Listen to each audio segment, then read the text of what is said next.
तोडल्याबरोबर आवाज आला. आवाज कसा आवाज आला? घाबरलो. जोरात आला. देवाने हे सर्व झाडं आमच्यासाठी दिल्या आणि आमच्या स्वार्थाच्या पोटामध्ये आम्ही हे झाडं तोडून टाकले.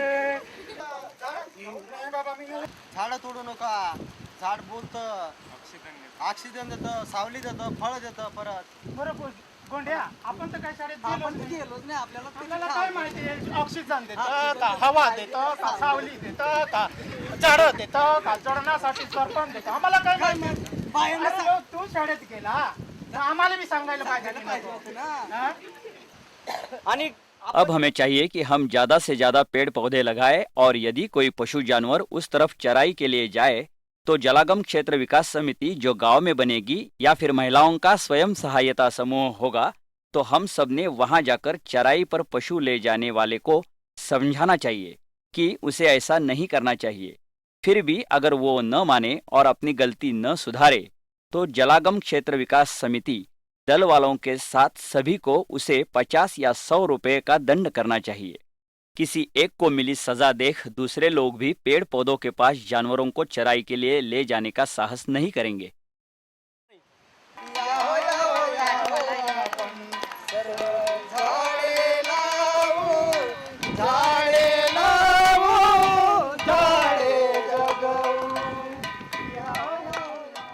जलागम क्षेत्र विकास के कार्य की शुरुआत मोहाणे गांव में वॉटर ने पथनाट्य के माध्यम से की.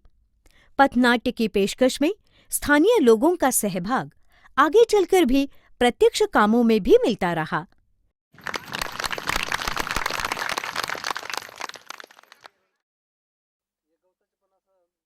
नैसर्गिक साधनों का उपयोग केवल अपने स्वार्थ हेतु न करते हुए यदि उसकी यथोचित देखभाल की गई तो अपने साथ साथ वो समाज कल्याण की दृष्टि से भी उपयुक्त हो सकती है. ये विचार मोहाणे गांव वाले करने लगे हैं और परिणामतः बंजर और शुष्क अनउपजाऊ जमीन पर भी एक नई जिंदगी फूलने लगी है. मोहाणे गांव की पहाड़ियों पर उगी ये घास हमसे बहुत कुछ कहती है. कोई अगर चारे के लिए कटाई करने आए तो जब तक बीज नहीं गिरता तब तक मनाही होती है. उसके बाद कटाई हो सकती है. बाकी बीज गिरने तक के लिए चारे की कटाई पर पाबंदी है. तो शेतकरी चार भाऊ ते कायमस्वरूपी देखभाल करतात.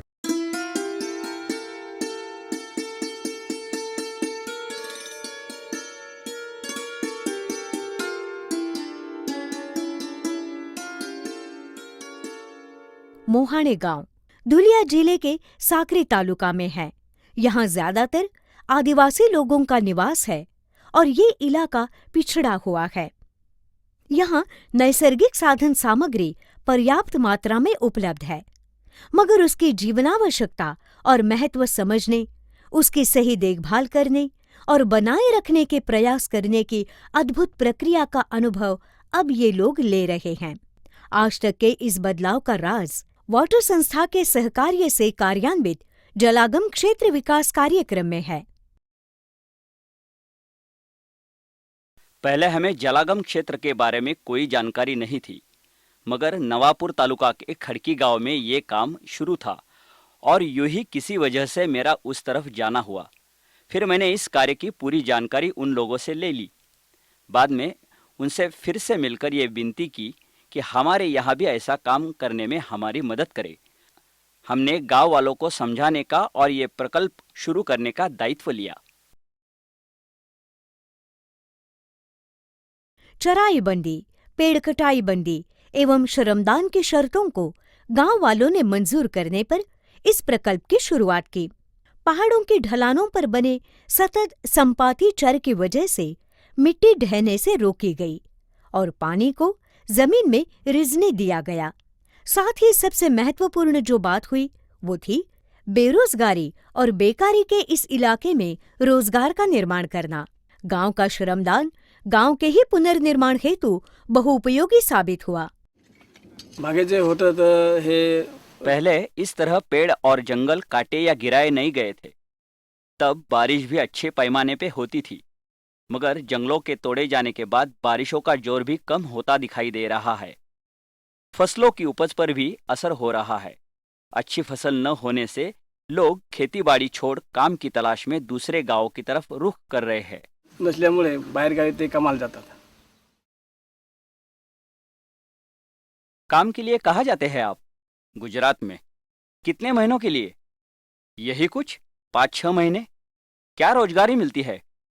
मिलते हैं कुछ 50-55 रुपये। काम क्या होता है वहां? गन्ने की फसल को काटने का काम होता है। धर्मा के परिवार का विस्थापन, प्रव्रजन अब रुक गया है। अपने ही गांव में रोजगारी का मौका मिलने की वजह से अब धर्मा को काम की तलाश में गुजरात जाने की कोई जरूरत नहीं है। मैं अपनी 12वीं कक्षा पास होने के बाद बेरोजगार था, मगर इस प्रकल्प में मुझे काम मिल गया है। आगे चलकर इसका फायदा ही होगा। सितंबर 2003 से शुरू हुए इस कार्य को पूरा साल बीत चुका है। वाटर संस्था के प्रतिनिधि समय समय पर आकर हम गांव वालों को तांत्रिक मार्गदर्शन करते हैं। शुरुआत में ग्रामवासियों से कुछ कम सहकार्य मिल रहा था, मगर अब उनका 100% सहयोग इस जलागम क्षेत्र के विकास कार्य में मिल रहा है। अब महिलाएं भी इसमें अगुवाई कर रही हैं। हमारे सामने पहले एक बड़ी ही समस्या थी। मेजरमेंट लेने के बाद लोग काम पर ही नहीं आते थे। मेजरमेंट से लेकर पेमेंट तक के समय में काम पर एक भी आदमी नहीं दिखता था, और पेमेंट के बाद में कम से कम 4-5 दिन तक लोग काम पर ही नहीं आते थे। अगर महीने का हिसाब किताब देखा जाए तो सिर्फ 10-15 दिनों का काम और करीबन 15 दिन खाली दिखते। हमारे सामने यह प्रश्न था कि यदि इसी प्रकार चलता रहा तो 1547 हेक्टेयर के एरिया के लिए जो प्रकल्प कालावधि है उसमें काम पूरा कैसे होगा। फिर हमने एक मीटिंग बुलाकर लोगों से बातचीत की और परिस्थिति की गंभीरता से उन्हें अवगत कराया। धीरे धीरे स्थिति बदलती गई। अब मेजरमेंट के दूसरे दिन ही मजदूर काम पर आने लगे हैं तथा पेमेंट के बाद भी दूसरे दिन सबकी हाजिरी होने लगी है। किसान अब ये समझ चुके हैं कि ढलानों पर छोटे छोटे मिट्टी के बांध और समपाती चर बनाकर पानी को जमीन में झरने दिया जाता है और यही पानी कुओं में आता है। लोगों की पुनः जागृति हो रही है और ज्यादा से ज्यादा परिवार इस काम में जुट रहे हैं।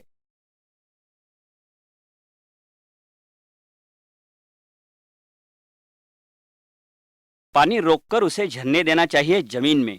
पानी को यूं ही नहीं बह देना चाहिए। कम से कम पानी नीचे बहे तो अच्छा है। इसलिए सतत समपाती चर का काम चल रहा है। गांव के साथ साथ इसमें हमारा भी फायदा है।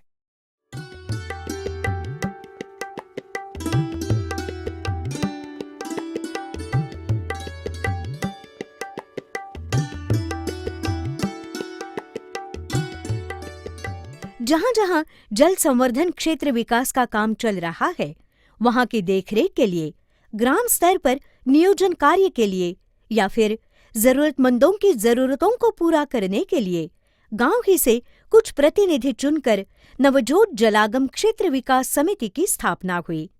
कुछ महिलाएं भी इसकी सदस्य हैं।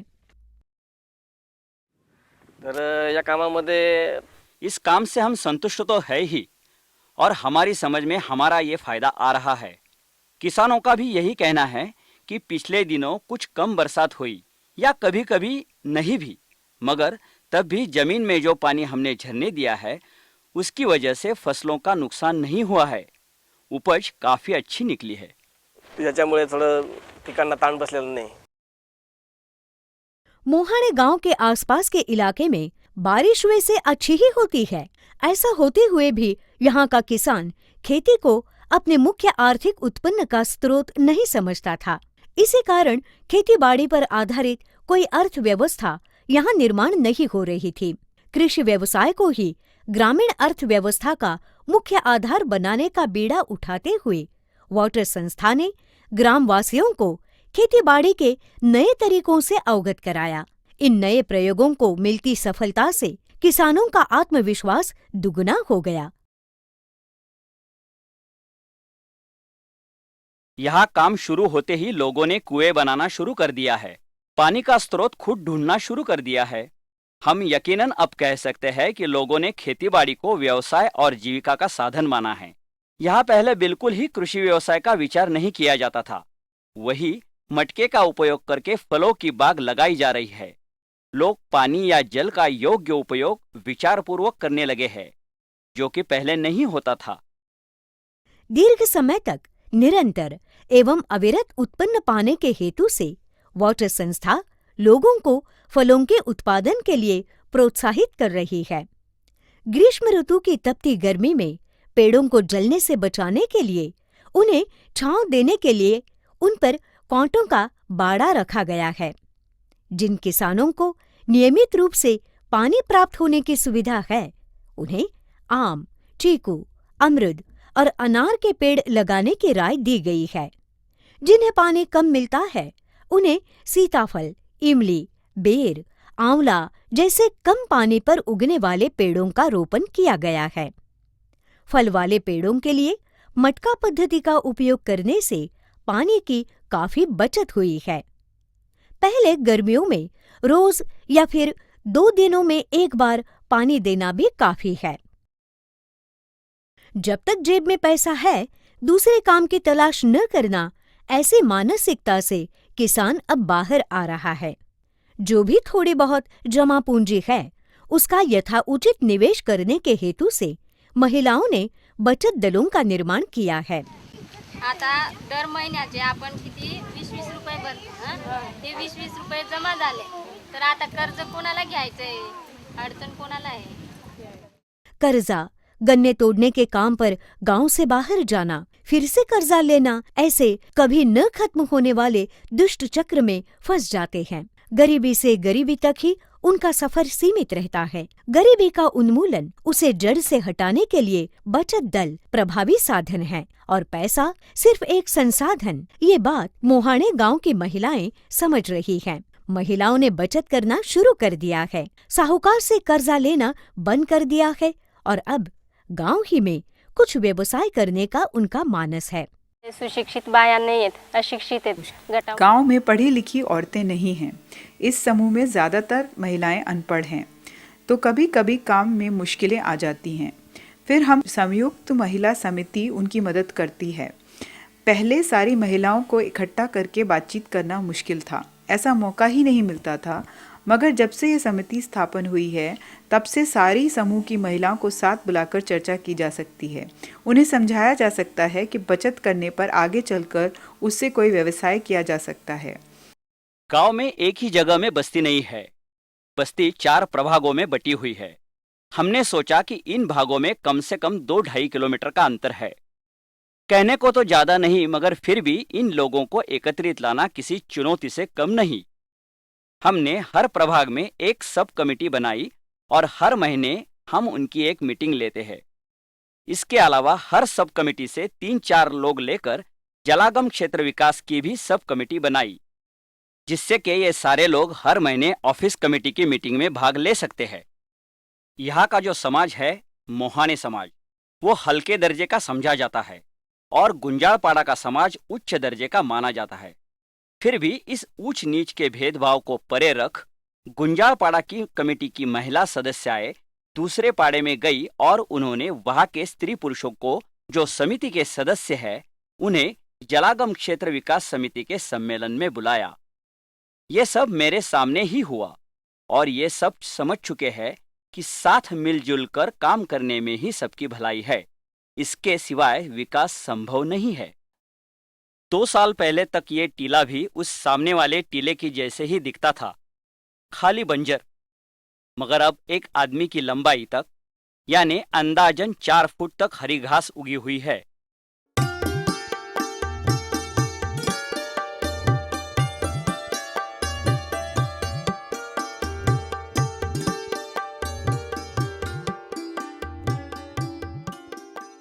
जब पहले यह काम शुरू हुआ तो जल अवशोषक चर बनाए गए। बरसातों में हमें मालूम हुआ कि सतत समपाती चर में जो पानी जमा हुआ है वो कितना आश्वासक है। यदि हमारे काम से इतना पानी जमा हो सकता है तो और मेहनत करने पर हम कितना कुछ संभव कर पाएंगे। जमीन को इससे कितना फायदा होगा। पहले साल हमें ऐसा अनुभव आया कि पानी सही ढंग से इन नालों में नहीं बह रहा है। कुछ पानी बेकार भी जा रहा है। फिर ये बांध बनाया गया। यहाँ से बह जाने वाला पानी बांध पर रोका जाता है, वहां से उसे नियंत्रित किया जाता है। लोगों की प्रवृत्ति कल के बारे में ज्यादा न सोचने हुआ करती थी। बचत करने की जरूरत तथा क्षमता दोनों से ही वो अपरिचित थे, परंतु अब यह स्थिति बदलती नजर आ रही है। लोगों को बचत का महत्व समझ में आ रहा है। पैसे को संचित कर रखने की ओर अब उनका झुकाव दिखता है। स्वयं सहायता समूह के निर्माण से अपने काम के पैसे जोड़ कर रखने की इन्हें सुविधा हो रही है। इस संचित राशि से खेती में सुधार लाने का, नए कृषि प्रयोगों को अपनाने का प्रयास लोग कर रहे हैं। कुछ लोगों ने कुएं बनाए, कुछ ने घर बनाया और कुछ लोगों ने इसका उपयोग नए व्यवसाय या दुकानें बनाने के लिए किया है। मेरे पास पहले कुछ नहीं था। ये कुछ जमीन थी, मगर पानी बह जाने की वजह से खेती में इसका ज्यादा फायदा नहीं होता था। पशुओं के चराई में काम आती थी। लगता था इससे कभी कोई फायदा नहीं होगा। इस बांध की वजह से, वाटरशेड ने जब से बांध बनाया है, मेरा काफी कुछ फायदा हुआ है। अच्छी खासी चावल की उपज मिली है। यह घर तानाजी शामरू नामक व्यक्ति का है। उसने गांव में जो जलागम क्षेत्र विकास का प्रकल्प चल रहा है, उसी में काम करके जो फायदा प्राप्त किया, उसी में से यह घर बनाया है और एक बैलगाड़ी भी खरीदी है। खेतों से मिट्टी को बहने से रोकने के लिए छोटे छोटे बांध बनाए गए। अनउपजाऊ जमीन क्षेत्र को भी कसने के प्रयास में इन खेत बंधों का बहुत खूब उपयोग हुआ। खेती बाड़ी का महत्व भी लोग धीरे धीरे समझने लगे हैं। उन्हें यह भी समझ में आ रहा है कि अच्छी खेती के लिए पानी का होना कितना जरूरी है। पानी का मोल भी वो अब जानते हैं। इसलिए जल संवर्धन का विचार यथायोग्य करते हुए उसका उपयोग खेती में कैसे किया जाए और ज्यादा से ज्यादा उपज कैसे प्राप्त की जाए, इस दिशा में उनके विचार सक्रिय है। अपनी जीवन शैली में सुधार लाने का उनका प्रशंसनीय प्रयत्न है। हरित ग्राम योजना के तहत 5 फलों के पेड़ लगाए गए हैं। इनका उपयोग घर वालों को तो होता ही है, परंतु उसी के साथ साथ परिवार के आर्थिक अर्जन में भी इसका फायदा हो रहा है। इसके अलावा पर्यावरण का समतोल रखने में भी इसकी मदद हो रही है। मोहाणे गांव के पहाड़ी ढलानों पर उगे इस हरे तृण से जमीन में सेंद्रिय पदार्थों की मात्रा बढ़ेगी एवं मिट्टी का ढहना भी रोका जा सकेगा। बारिश के पानी को झेलते हुए उसे जमीन में झरने देने के लिए भी इनका योगदान है। इस पोषक चारे से गांव में पशुओं से दूध की मात्रा में वृद्धि होगी और परिणामतः आर्थिक आवक में भी बढ़ोतरी होगी। जैसे जैसे ये चारागाह विकसित होता जाएगा, गांव भी एक अनोखी विकास प्रक्रिया का साक्षी होगा। इसे गांव के श्रमदान का पुनर्निर्माणकारिता का भी योग्य विनिमय हो रहा है। गांव का पैसा गांव ही के काम आ रहा है। ग्राम स्तर पर नए उद्योगों के विकास में उसका उपयोग हो रहा है। कृषि व्यवसाय अर्थार्जन का एक प्रमुख साधन बन सकता है, ये विश्वास अब गांव वालों में निर्माण हो रहा है। इस नए विचार से खेती को ग्रामीण जीवन का केंद्र बिंदु और अविभाज्य अंग बनाने में और पर्यावरण के समतोल को बनाए रखने में निश्चित रूप से सफलता मिलेगी।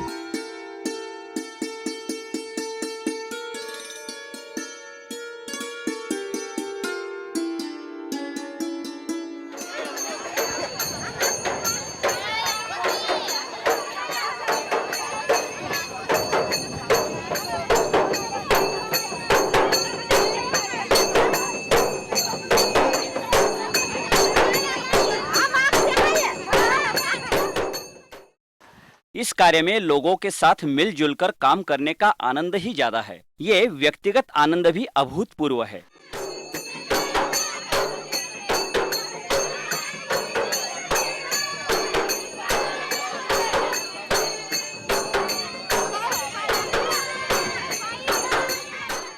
अगर अब कभी यह संस्था यहाँ से जाती भी है, तब भी हम इस कार्य को यूं ही जारी रखेंगे।